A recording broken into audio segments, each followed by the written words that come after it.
What's up guys, welcome back. We're going to be solving another question in today's video, and we have the square root of 15 times square root of 15 times square root of 15 is equal to 225 to the power of x, and we need to figure out the value of the x. So we have like multiple square roots on the left side of the equation. The first step is do the squares on each side to get rid of each of these squares on the left side of the equation, and obviously we're seeing 225, which is 15 times 15, so it doesn't seem that much complicated as long as we can get rid of this square roots for 15. It should be way easy after that.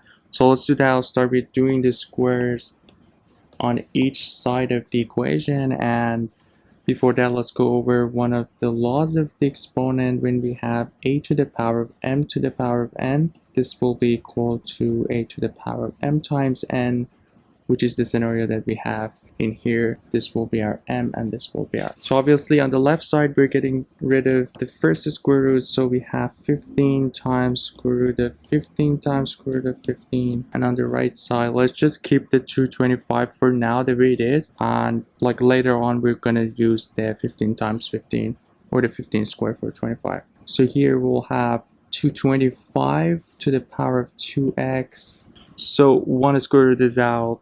Let's try to get rid of the other one. So we'll do the same thing. We'll do the power of 2 on each side again. And what we have in here, well, we know when we have a times b to the power of m, this will be equal to a to the power of m times b to the power of m. And we can call this one b and this one our a. And we have a times b to the power of 2, meaning the first one has to be to the power of 2, so 15 squared times and b squared, meaning that we can get rid of one of the square roots, the outer square roots that we have. We can get rid of that one, or 15 times square root of 15 is equal to, we have the same thing in here again, 225 to the power of 2x times 2 for x. So we have the same thing again now.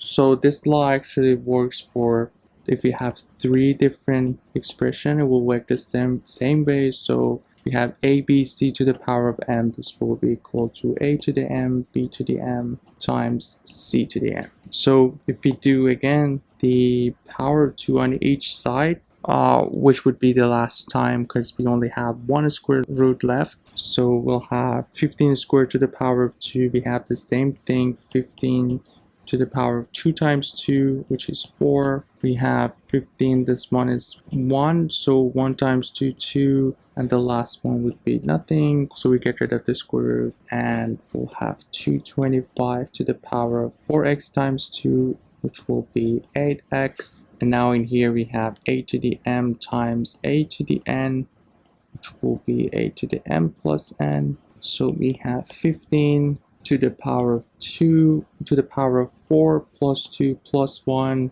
which will be 7. And on the other side, now we can do the 15 squared that we have for 225 and 8x, and what we're going to get is 15 to the 7 is equal to 15 to the power of 2 times 8x, which is 16x. And there we go. Just if you look at the exponents, we'll see that 7 has to be 16x, meaning our x is 7 divided by 16, which would be the final answer for this one. So yeah, I hope you guys find this one helpful. Let me know if you have any questions, or let me know if you have any other solution to solve this one. You guys take care. I'll see you in the next video. Have a good one.